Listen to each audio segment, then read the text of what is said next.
naka-duty pa ako, ayan, naka-uniform pa ako, pero magdadaldal muna ako habang hindi pa ako tinatawag ni matanda.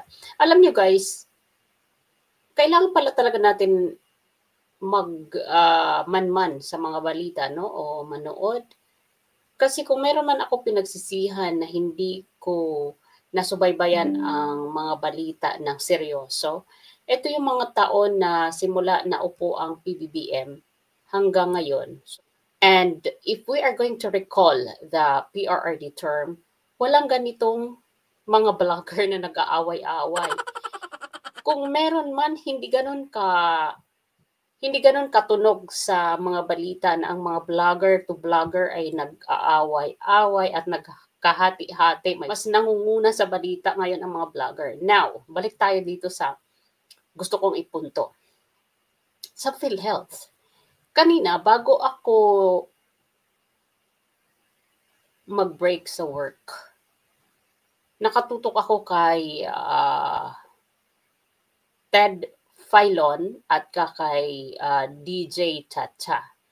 Ang nakasalang sa kanila no yung ano na yon, yung segment na yon na pinapanood ko. Professor Magno, itong naka-eyeglass yan, ang ganda niya no. Nagaganda talaga ako sa kanya. Ay, sorry guys. Yan ang ganda niya. Matalino at napakaganda. Yan ang description ko sa kanya. So now guys, ipi-play natin ito. Ipi-play ko siya kasi may mga nabanggit siya na nag-recall na naman o nag-flashback na naman sa kabataan ko o nung mga college days siguro ako. Ito yung karanasan na siguro sinadya ng panahon na mapanood ko ito para makapag-share din ako ng mga naranasan ko nito sa PhilHealth. I-play ko siya ng saglit. Sana naman hindi tayo mag-copyright. Mahigpit na kasi ngayon, nagka-copyright na sila. So parang wala rin kasing kwenta yung pagdadaldal natin kung ibablock lang ng mga may-ari ng video yung particular slide na yon na pinakita natin. So para bang matamlay ang ating vlog kapag wala tayong pinipresent. So hiramin natin to sa kila Ted Filon at kay DJ Chacha. So play ko ng bahagya. Ang feeling ko po excuse lang kasi to ng mga politiko natin na sabihin na para bigyan ng leksyon ang PhilHealth, di na nagagawa yung trabaho nila, wag natin bigyan ng budget. Ang tanong, saan nila dinadala yung budget? Dinadala nila to sa mga programa na kung saan kailangan mo pa ng endorsement ng mga politiko bago mo mapakinabangan yung mga taxes na binabayad mo sa gobyerno. Yung kailangan pa ng endorsement, kailangan pang magmakaawa. Yun po yung mas lalong nakakagalit dito. Imbes na ayusin yung mga programa ng gobyerno, lalo natin itong sinisira, pinapabayaan at gumagawa tayo ng mga bagong programa na kung saan balik na naman tayo sa mga panglilimos sa mga politiko. Okay, bago po natin, again, tunghayan niyang panlilimos sa mga politiko, ma'am. So, sa ngayon, ma'am, paano kaya ito na automatic naman na may koleksyon ng gobyerno? Hango po dito nga sa syntax law, no? Definitely, may koleksyon yan.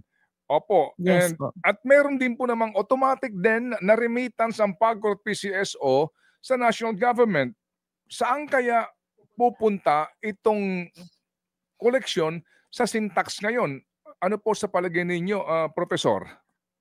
Ang nakikita po natin ng mga nakakaraang taon ay yung pondo na tinatanggal sa PhilHealth ay inililipat dito sa programa ng gobyerno na tinatawag na MAIP o yung Medical Assistance for Indigent Patients, no?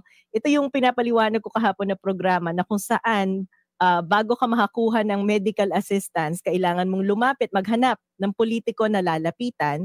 Susulatan mo yung politiko na yan bago ka bigyan ng guarantee letter, kukuha ka ng medical abstract, at isasubmit mo yan lahat sa politiko bago nila ma-endorse sa isang government hospital bago kayo magkaroon ng assistance. Kaya nga po ito yung kinakagalit natin. Ba't hindi ayusin ng PhilHealth? Kasi di ba kung magkakasakit ka, di ba dapat ang iniintindi mo na lang kung paano ka gagaling? Yun po sana yung idea ng PhilHealth. Pagpunta mo sa ospital, babawasan na yung gastusin mo dahil covered ka ng PhilHealth. Hindi mo na aalalahanin kung saan ka kukuha ng pambayad. Ang problema dito sa MAI program, pagpunta mo sa ospital, kulang ang pambayad mo, hindi ma-expand ang PhilHealth dahil walang pondo, kakapiranggot lang ang i-cover ng PhilHealth, pupunta ka ngayon, maghanap ka pa ng politiko, mamamasahe ka pa, pupunta ka pa sa opisina nila, magmamakaawa ka pa muna, susulat ka muna, tapos magpapasalamat ka sa kanila para mabigyan ka ng tulong. Yun po yung nakakabuisit doon. At nakita natin beginning 2023, itong pagliit ng pondo ng PhilHealth ay katumbas naman ng paglaki ng pondo na nilalaan dito sa MAIP. So kitang-kita na po natin yung agenda ng gobyerno na imbes na paibsan, padaliin ang buhay ng mga mamamayan ay lalong pinapahirap kapalit ng pagtanaw ng utang na loob sa mga politiko. Ngayon, itong sinasabi ni Ma'am Magno, totoo yan. Alam niyo kung bakit? Viral ito ngayon ang PhilHealth sa totoo lang. Ang dami nito nagre-react ng mga nasa social media kasi hindi sila pinunduhan ngayon. This year, hindi sila nabigyan ng pondo ang PhilHealth. Ito yung karanasan ko. When I was college, scholar ako hindi sa scholar dahil sa mataas ang grades ko. Hindi yon. Pero nagme-maintain din ako ng grade kasi scholar, naka-avail ako ng 1-year scholarship gusto ko alalahanin. Basta political scholarship yon kasi knowing that my grandfather is a barangay captain, na doon kami nakatira, dahil sila yung nag-kup-kup sa amin, isa ako sa naka-avail ng political scholar na yan, yung mga ini-scholar ka ng politiko. At parang member din ako ng Barangay Sangguniang Kabataan noon, pero lang ako kagawad. Naka-avail ako niyan na tulong, puno, galing sa mga politiko kasi is political scholarship eh. Ngayon, yung PhilHealth na sinasabi ni Ma'am Magno, totoo yan na kapag magkasakit ang pamilya mo o isa sa mga pamilya mo o ikaw mismo, kailangan mo talagang pumila sa napakahabang pilahan sa Kapitolyo, sa provincial capital, kasi doon ka magmamakaawa, halos lumuhod ka doon sa pila, gutom, pawis, ano pa ang titiisin? Himatayin ka muna sa mahabang pila dahil sa gutom, sa init, bago ka mabigyan ng kapiranggot na tulong sa PhilHealth. At totoo yung sinasabi niya na namamalimos tayo sa sarili nating pera. Bakit? Sarili natin dahil tayo yung nagko-contribute niyan, yung mga magulang natin nagbabayad ng tax at meron silang contribution sa PhilHealth. At kahit pang hindi sila mag-contribute yung mga, 'di ba kasi may mga may mga category, yung meron tayong mahirap o may pinakamahirap. 'Di ba? Binigyan sila ng pagkakataon during PRRD na maka-avail sila sa PhilHealth. Kasi yung sa Purpose, mga member ng Purpose, basta naka-avail sila sa PhilHealth. Kasi ngayon, ang na-recall ko dito is, yun nga, yung pagpila sa provincial capital building na sandamakbak na tao na bibigyan ka doon ng mga gamot expired na, yung mga over-the-counter medicine like the paracetamol, yung mga non-antibiotic drugs. Grabe talaga guys, as in. Ngayon ko lang napagtanto ngayon na ganito na meron na tayong social media at itong mga gadget na pwede na tayong magising sa pinaggagawa nitong mga nasa PhilHealth at iba pa na mga nasasangayang gobyerno. Ngayon lang natin marirecall na ito pala ang kalakaran. Totoo pala yung pinapamalimos nating tulong na hinihingi natin sa mga politiko. Atin din yan, galing din sa bulsa ng bayan dahil mga taxpayers money ang naglalaan ng pondo at ngayon pinagkasunduan ng Congress at Senate. 'Di ba nagkasundo na sila? Dati ayaw nila niya na binabawasan ang PhilHealth budget, pero ngayon nagkaisa sila at yung sinasabi pa rito ni Ma'am Magno na parang meron kada politiko budget na hindi di-declare at kailangan nila yan gawin sa palagay ko kasi kung tuwing hihingi ka, lalo pag pinakamahirap ka at illiterate ka, kailangan mo lumuhod sa kanila. Ang kapalit niyan ay boto. Ililista ka. Ilang beses ka ba nakahinga sa isang taon? Dahil pagdating ng botohan o ng eleksyon, mamarkahan ang pangalan mo na nakalimang beses ka humingi o na malimos tapos hindi ka bumoto. Paktay kang bata ka, babalikan ka ng mga yan, ng mga kandidato.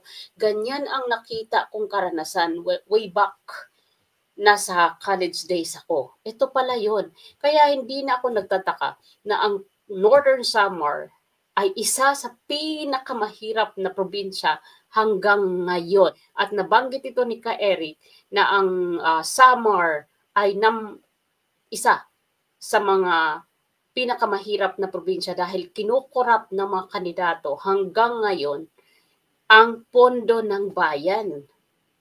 Ang dami ko pala talaga dapat isiwalat dito ayon sa aking nasaksihan nung time na tatanga-tanga pa ako sa mga nangyayari. Kaya siguro dinala ako dito sa social media dahil kung hindi ka na sa social media at hindi ka marunong magsalita, hindi mo ito ma-share sa kapwa mo, waray nun o samar nun, na naloloko na pala ng mga politiko. Ngayon nalalaman ko na eto na, nasasagot na yung mga tanong sa isipan ko nung way back college days ko na kailangan mo mamalimos sa particular na politiko bago ka mabigyan ng tulong para pang ospital. At ngayon ko din lang nalaman na itong mga tinutulong nila na pinapamalimos natin, na pinipilahan natin, ay taxpayers' money din ito. At ambag din ito ng mga Filipino at ng mga OFW. Kasi katulad ko ulitin ko, dati nagko-contribute ako sa PhilHealth.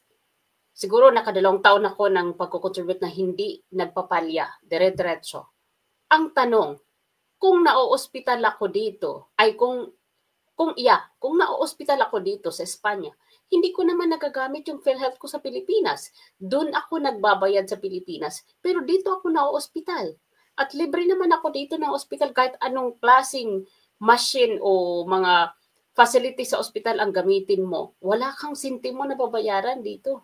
Ipapresent lang namin tong health card namin na blue. Wala na. Hindi ka mahihirapan. Kaya na-realize ko na itigil siya kasi para na nagbabayad ako ng PhilHealth, dito ako nagkakasakit sa Espanya, doon ang pera ko sa PhilHealth sa Pilipinas. So, yun guys, ang nakapag-stop sa akin sa pagbabayad. Di bale na yung SS.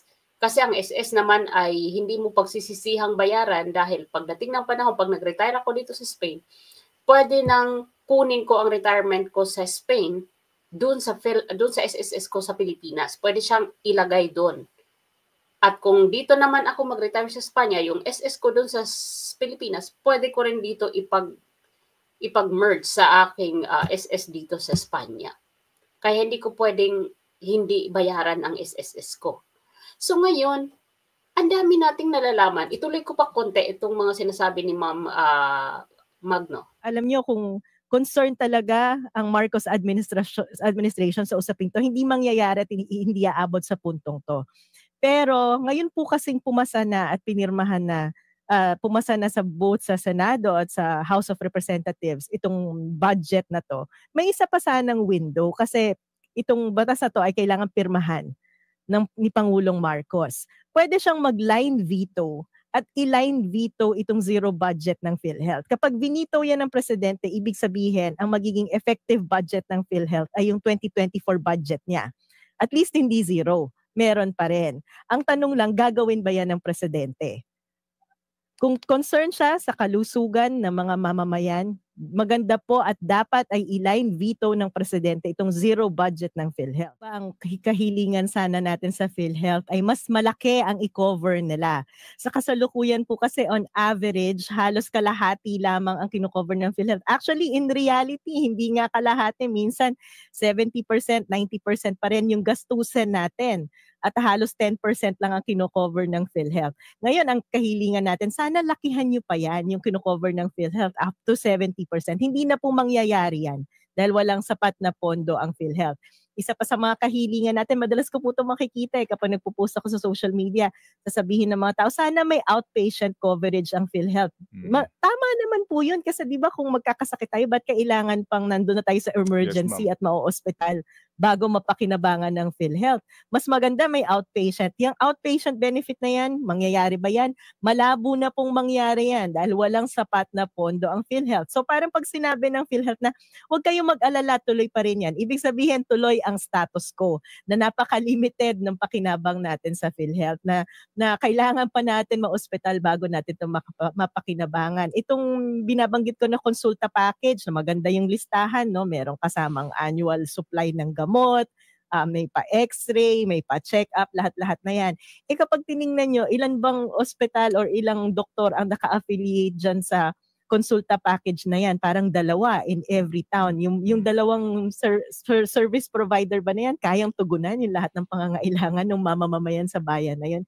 Ibig sabihin, hindi rin po mapapalawak yung programang yan. So tama nga, tuloy-tuloy lang ang serbisyo ng PhilHealth. Tuloy-tuloy lang ang walang kwentang serbisyo ng PhilHealth. Wala po tayong aasahang improvement, pagbabago at pagpapalawak diyan sa serbisyo ng PhilHealth dahil walang sapat na pondo ang PhilHealth. At yun po yung nakakalungkot na balita. Opo. So, salamat na marami, Professor. Ma'am, saan ho itinatago ito sa ilalim po ng GAA, itong Medical Assistance for Indigent and Financially Incapacitated Patients o MAIF?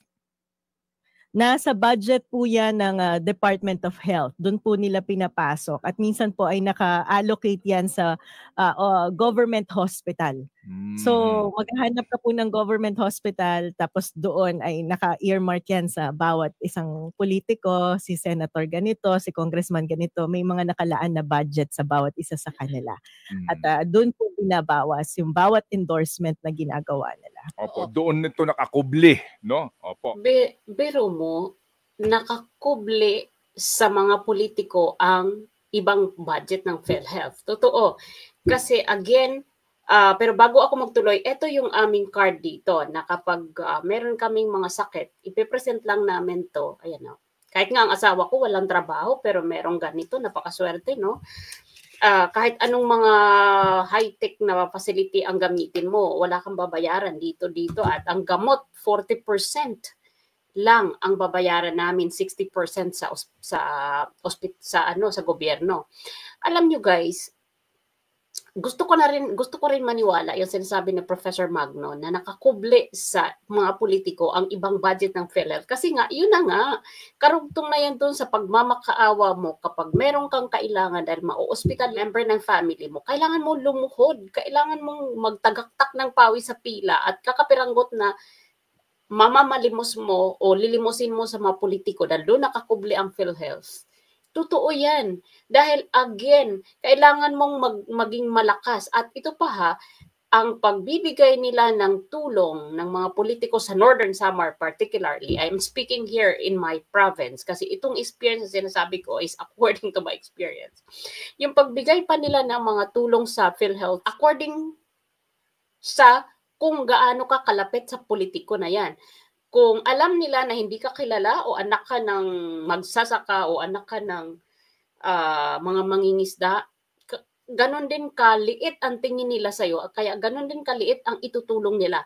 Pero kung alam ng mga politiko na yan, ni Congressman A o Gobernador Letter B, kapag alam nila na ang hihingi ay anak din ng kapwa nila politiko, mas malaki ang makukuha nilang tulong dito sa mga sinasabi kong politiko na pinipilahan namin dati.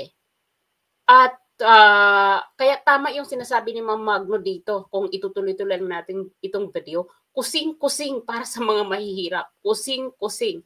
Pero sa mga kakilala nila, kasi uso naman yung padrino-padrina, di ba? Kapag kumpare mo ang nasa gobyerno, yung sa gobernador o congressman sa particular na municipality na yan, mas malaki ang makukuha mo.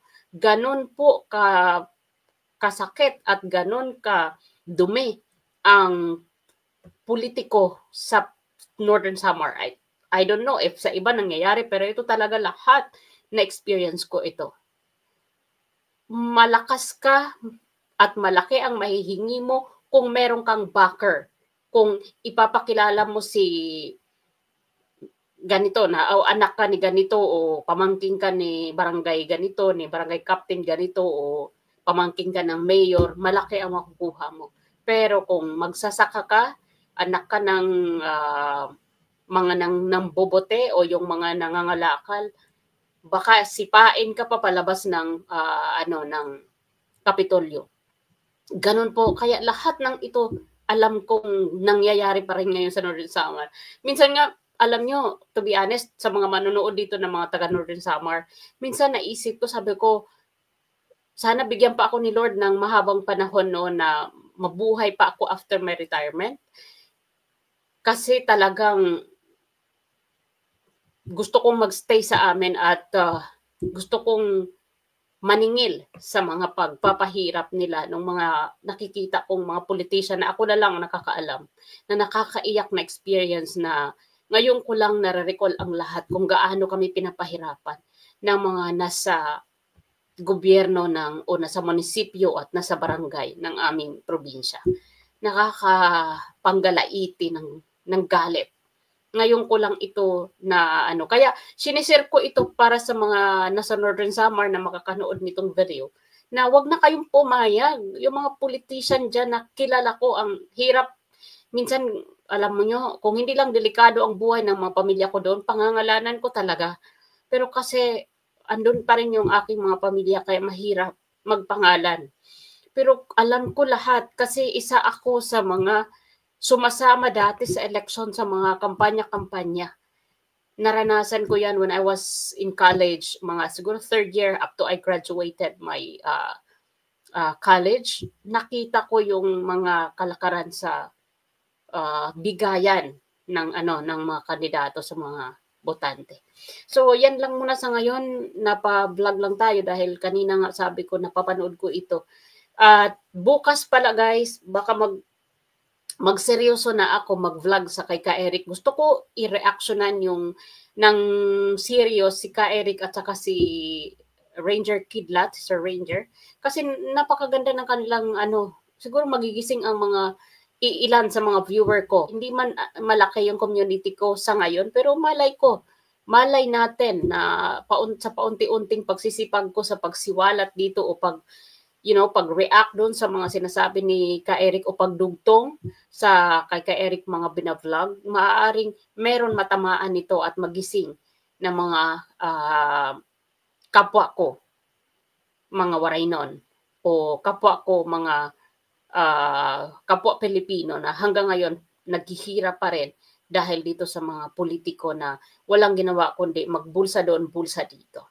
So yun lamang po. Maraming salamat and I'll see you again. Bye for now.